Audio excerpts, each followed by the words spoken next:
This is the time of year nonprofits have lunches and auctions. And now there are two of the largest fundraising lunch auctions, charity benefits. Women Helping Women Fund, that one is happening this week, tomorrow. And the Vanessa Behan benefit will happen next month. They're pivoting to online. Today's discussion is about how local organizations will continue to meet their mission.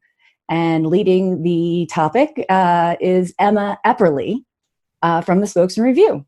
Emma? Hi. Welcome, everybody. Thanks for joining us today. Let me introduce our two amazing participants. We have Heather Hamlin from the Women Helping Women Foundation, and then we have Amy Vega from Vanessa Behan. Hi, ladies. Hello. Hello. Hi. We'll start with you, Heather. Can you tell us a little bit about Women Helping Women, what you do, and what your role is there? Perfect. So Women Helping Women Fund is a nonprofit that has been in Spokane since 1992. It's a local nonprofit that's dedicated to empowering women and children.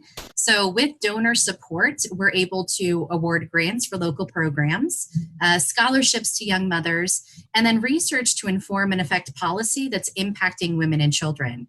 I have the privilege to serve as executive director of Women Helping Women Fund, and this would have been our 28th annual luncheon happening tomorrow. All right, Amy, your turn. Tell us a little bit about what you do and what Vanessa Behan does. Yeah, Vanessa Behan is all about keeping kids safe and strengthening families. We're 100% privately funded, and we care strictly for children who are in need of a safe place when parents are overwhelmed, stressed out, or just need that additional safe resource. And so that's what we've been doing for years. And our luncheon would be June 3rd. And as you can see my background, I'm in Hamilton Studios, who's helping us adapt and adjust to our luncheon to be virtual. And so, Amy, tell us a little bit about what maybe a typical luncheon would look like pre-COVID, and how much money you normally raise, and how that affects your budget every year. Yeah, the luncheon for us is our largest fundraiser every single year. We would gather at the convention center. We were hoping for about 1,200 people to show up for lunch that day. And it really raises about $170,000, $180,000 for us. And then now as we're adjusting, we're going everything online and virtual. So it's a little bit of an adaptation. And normally we spend about a year trying to create our event. And now we have about 2 months. Wow. And so normally how does that money raised, what does that go to, and how does that affect your operations year round? Yeah, as I mentioned, we're 100% privately funded. So all of this money goes directly into caring for our children, which is primarily the staff that is caring for our kiddos. Okay. And so Heather, tell us a little bit about what your event would normally look like and how much you normally raise, how that affects your budget every year. Sure. So the annual benefit luncheon is the largest plated fundraiser in Spokane each year. We have anywhere between about 1,600 to 2,500 attendees. We would have been preparing for about 2,000 folks to join us at the convention center tomorrow. Like Amy said, this is takes about a year to plan an event this big. You really think of every detail. Everything is scripted. Every vendor, right? You're doing your double checks the day before, and here we are the day before, and we're all in our homes. Everything looks different. This event is different than a lot of others in Spokane because 100% of every dollar raised stays right in the community, and it goes right back into the community. So we usually will raise about $300,000 on site at this event each year. We pivoted this year and made a virtual campaign. So we started it at the beginning of April. It runs through the end of May. We're hoping to raise $300,000. We've raised $100,000 so far. We also have some amazing corporate supporters that have continued to stick with us. So Amy, I'm sure that you guys are in the same boat. We have these amazing supporters like Providence and Numerica, and they are wonderful and instrumental because they're sticking with nonprofits through thick and thin. So even though all of these organizations really have to make strategic decisions on where they're putting their funds, they're continuing to support nonprofits. And I think that's pretty incredible right now. Yeah. And so I know you both really had to completely change your plans really quickly, last minute. What have been kind of the challenges and maybe like the triumphs of moving online, and what are your hopes for your events that are coming up? Amy, we can start with you. Yeah, I think there's a couple of things that seem really exciting in this venue, and the fact that we can reach so many more people than we have ever reached before. Being virtual and online, I'm excited. I've got family in Florida and Texas to say, come watch what we get to do. So as opposed to coming to the event and watching live, they get to kind of come in and from the outside and see what we do. The other thing is I think there will be some savings as we're not paying for the meals and the venue. And as Heather mentioned, we have all of our sponsors still on board. And so it actually is a cost saving for us. And so I think there's some really positives and some good news in that. Mm-hmm. What about you, Heather? You know, I feel a lot the same way. I feel like collective philanthropy and people want to give together to pool their resources and increase their impact. What's beautiful about kind of where we are right now is that this is a disruption to our normal business, and we've all had to pivot to see if you want to continue with pooling your resources, you want to increase your impact. It's now more than ever, right? How things are important. What has been really, really interesting about it, I think, is you know, folks join events like this so that they can not only give, but that they can learn and they can join others and feel like they're a part of something bigger. And so to create that same feeling of collaboration and connection virtually is definitely difficult. And so it looks so much different this year. I think the other thing is that Amy and Women Helping Women Fund, our events are near the beginning kind of the summer. And so we're really paving the way and trying to figure out how to get through this and really setting kind of that path for so many nonprofits that are going to do similar events. And so there's no pressure, no pressure with that. We're all just trying to do the best that we can because our nonprofits are just, they're needing so much right now. Yeah, so that kind of leads into something that I think everybody is thinking about right now is there are so many people who are in greater need now. I mean, this pandemic is affecting everybody, but especially people who are already in need. So could you maybe both talk about what you've seen the community kind of gravitating towards in the services that you provide? Because you both provide, you know, different services and yeah. Yeah, I'll jump in there and just talk a little bit about how when the schools closed, we realized that the rates of abuse and neglect for children was really going to skyrocket. And so scaling back was not going to be an option for us. We really needed to hit this head on and be prepared for more children. And so what we've actually seen is higher needs for our kiddos. These are kiddos who are probably very reliant on being in school, having great programs and services, a lot of different outlets for them. And now we've got parents who the stress is increased because either it's financial or they're now at home trying to homeschool and do their job and try to find their sanity. And so we're seeing a lot more kids come in with higher behaviors and needs, which really requires our staff to adapt and pivot a lot faster.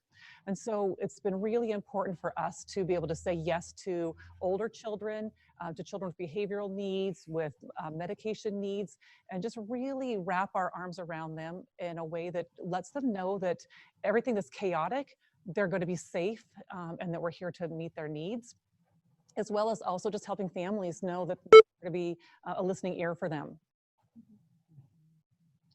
What about you, Heather? You know, I would say that we have definitely had to adapt. Right before kind of we went into this stay home with COVID, Women Helping Women Fund had just gone through a very, very lengthy process of vetting our nonprofit grant applications. And we had received over $1 million in grant requests this year. And in order to really vet those, we go through and we look at kind of where's the biggest need in the community, which of these programs are going to impact the largest number of our community, right? Like our neighbors, our friends and family. And then we also had to look at what's going to make the lasting impact. And so we were just ready to announce those grantees. We had already gone through all of that.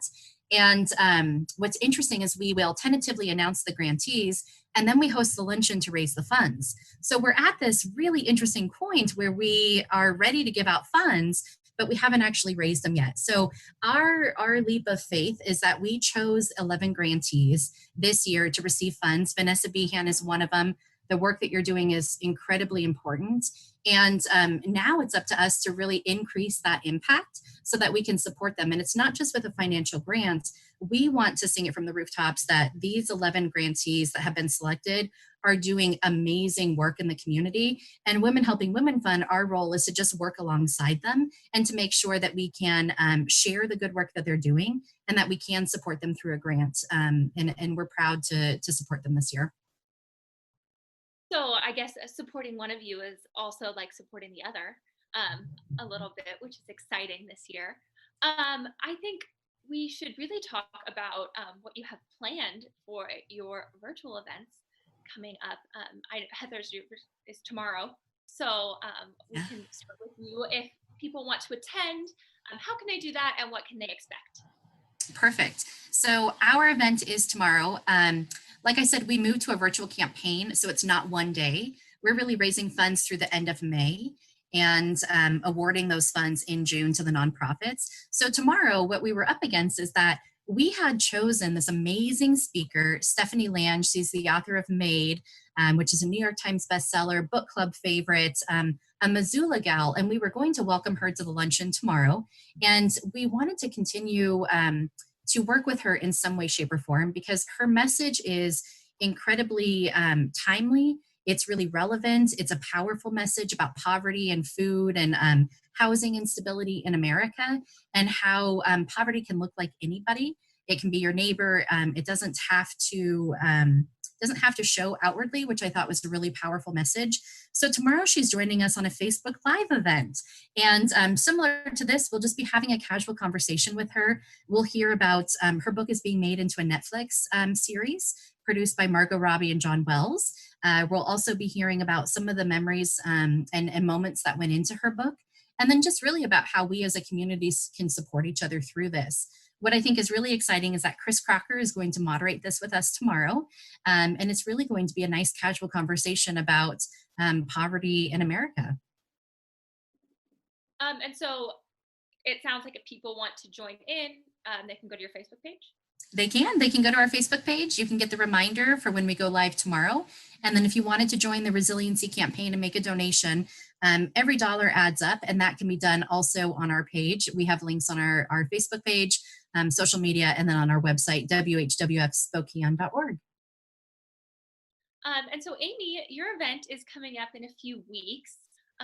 What are you planning and how can people get involved? Yeah, our event is scheduled for June 3rd at noon. And the two ways people can join us is either to go to our website and just click on the arrow that says watch now, or we'll also be doing Facebook Live. The hard part for us is just trying to take what we normally do and do it in a virtual sense.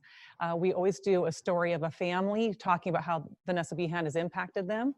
And then they'll hear a short message from me. And then we'll also have do the ask, which is your opportunity to get involved. And so we reached out to our friends at Hamilton Studios, and they're helping us adapt and do this on the fly. One thing I'm learning is that you have to be ready to adapt at any moment. And I'm telling you, I'm hearing myself talk in my ear. And so that's why you keep hearing me like stumble a little bit. You learn something new every time. So I think we're going to be in the thick of that when we go live on June 3rd, but we're trying to tape a few things and then also have a piece that will be live as well. So we want to keep as much of a sense of our traditional event, but also make sure that we can reach as many people as possible. And then I know you guys had a big expansion this year, and you have a lot of exciting kind of program expansions coming up. So can you talk about that? Yeah, we would have spent this entire luncheon celebrating the ability to get into our new facility. And I've been saying ever since we moved in and this COVID started, that the timing was perfect. We would not have survived this COVID pandemic in our old facility. Our new space allows us to separate and social isolate and do smaller groups, set up so that if something were to happen to us, we've got 3 different areas of our building, so nothing really truly goes down. So now we're going to say we're celebrating this building, but we're also saying we need now more help than ever because of this COVID issue and the challenges that's providing in our building. And so with the new building, you expanded the number of children you can serve and families you can serve. And if I remember right, you haven't really reached full capacity yet. What's that looking like now during the pandemic? Correct. So we built this facility knowing that it was going to take us several years to get to full capacity, which is about 60 to 70 children. We moved in with the ability to take 24. When COVID hit, we went to the board and said, we are going to have to be prepared for more children. So our board authorized out of the normal budget to expand our services to about 40 children. What we're finding is that we're not seeing the numbers, we're just seeing the needs. So it's higher needs children, but less numbers. But we're still adapting to that, and it still requires a lot more staff than we would have anticipated, just because those high needs need more one-on-one care. So we have some viewer questions that I'm going to go ahead and start into. So Ellen asked, how do you anticipate your operations changing with the pandemic? And is there a line in the budget for that? Heather, do you want to start? I will. Women Helping Women Fund is in a unique situation. We have been amazing stewards of our donors' dollars for 28 years. And so where we're different is that we are a grant maker. You know, we will provide research to inform and affect policy, right? So we're not a direct service provider like Amy and Vanessa Behan. And so it's just not comparing anything. It's just so different for us as a nonprofit. And so we find ourselves in a situation where we are still healthy financially, and we can award these dollars out and help these nonprofits that need it. We do have a line item in our budget just for this, and it was for community emergencies. And so when COVID hit right away and Innovia Foundation was going to host this community response fund, we were able to donate $25,000 immediately just to help the nonprofits, the boots on the ground that are experiencing some of the biggest hardships. And so as a funder, our position is just so different. And we know that we're getting the calls, we're getting the emails, we're getting the letters that the need is greater than ever right now. And we want to be able to support that not only for 2020, but going forward. And so it's just so different. I think nobody can prepare for this, and it would be really weird to have an item in your line budget like this, but we do have something that was kind of for this.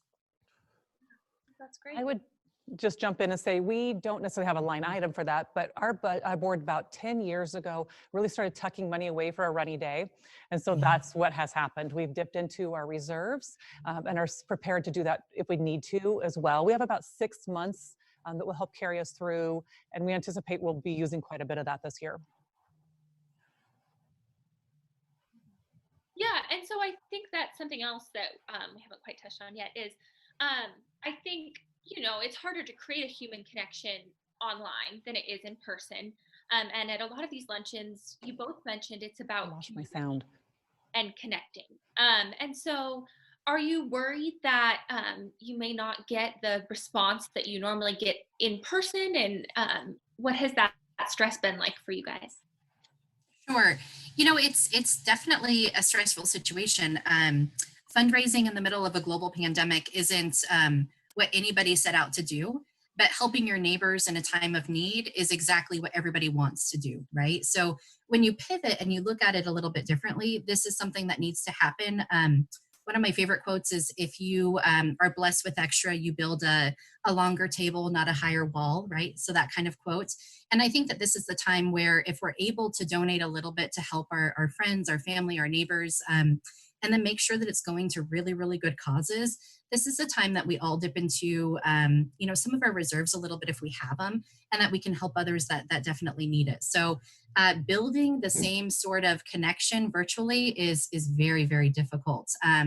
Tomorrow's event, like I said, is going to be really authentic and really a conversation. And I hope that that's felt, because instead of a luncheon, an event, something that you have to get dressed up and go to. This is really about making a difference, and it just has a very different tone. Mm-hmm. Yeah. I may have missed part of the question. I lost my audio for a minute, but it sounds like we're talking a little bit about collaboration. And I would say that we've had the opportunity to really build stronger partnerships with other organizations during this time. It just seems like we reach out to check in with each other, find out how each other are doing. And I think as far as that giving piece goes, I think we're all kind of scaling back a little bit on what we're spending just naturally without going the places we were going before, which I think should allow us that little bit of extra flexibility to give and support those people who might really be hurting out there right now. Mm-hmm. So question for you, Amy. Are you taking in-person volunteers right now? And if so, how do you plan on using those during the pandemic? Yeah, we actually reached out to all of our volunteers. The majority of our volunteers find themselves in that higher risk age group and population, and so they've self-selected out, and so we're not seeing as many of them right now. So we have opened up the kind of the wheelhouse for more volunteers to come in, and we're just doing things a little bit differently about how we screen. We're not doing the larger group orientations and trainings, and so it's just a lot different right now. But people can go online and find out more about how to volunteer, the different volunteer opportunities that there are, and then our volunteer director is really looking at some creative ways that we can be doing new and innovative things so that our families are still able to get the things that they were used to. We give out diapers, wipes, formula. We can still do that, but we're just trying to find new ways to make sure that we're not missing those families. The families coming to get those diapers has dropped almost in half. We know the need is still out there. We're just wondering why they aren't able to make it to us. Are they afraid that we're not open, or are they not able to get to us? And so we're just trying to adapt and pivot and address that issue. And then I think this is a great question from a viewer. Libby asked, what recommendations do you have for others who are planning a fundraiser in our community right now? Go ahead, Heather. I was going to say, be nimble, be ready to pivot again and again and again. You can't plan the dates. You don't know what's going to happen in the future. Do you want to try to do something virtual when people are still at home, or maybe when we're in a different phase? How does that look so that we're meeting people where they are, I think is the biggest thing. I would also just jump in and say, look at what other people are doing. We've had the opportunity to watch what other people around the country are doing as far as fundraisers go, and looking at what we liked and want to steal and borrow from them, and other things we think, gosh, if they would have just had a little bit more time, that might have really been dialed in and been super successful. I think the other thing I would say is give yourself and give other people grace. We're all doing the absolute best we can right now and adjusting to the complete unknown. There's no roadmap. So those are the things I guess I would add to it. Yeah. Well, that's kind of the end of our questions. I think it's really exciting that both of these events are coming up in the community and that you guys are working together. So I think we should go over one more time, in case anybody missed it, when your events are and what time. Heather, do you want to start since yours is tomorrow? Perfect. So tomorrow at noon on Facebook Live, we're having a conversation with MAID author Stephanie Land, and we'll also be providing an update on the 2019 report, State of Women and Children in Spokane County. And Amy? Yeah, our luncheon is scheduled for Wednesday, June 3rd at noon. Perfect. Thank you so much for joining us, ladies. Thank you so much. It was fantastic to have you guys all here as part of this, and really, gosh, you're both so relaxed about this. It's great. I love how chill and relaxed you are. We will definitely be able, we will put up links as well so that people tuning in will be able to get to your sites as well. And we'll post this online at the spokesman.com video site. Thank you for being part of our Northwest Passages Virtual Forum. There is no cost for anybody to attend this. We also fundraise virtually as part of that whole thing too, working with Innovia. Funds and donations that are made through our site go to fund our reporters and also positions at the Spokesman-Review.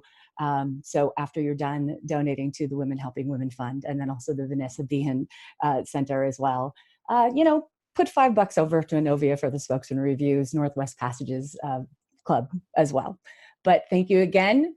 And I hope that we will be able to do more of these. Our next one coming up with the Northwest Passages live event is tomorrow with former Governor Christine Gregoire. We'll be talking to Jim Camden about how we're going to reopen up our state. So we'll see you all back here tomorrow at 4 o'clock.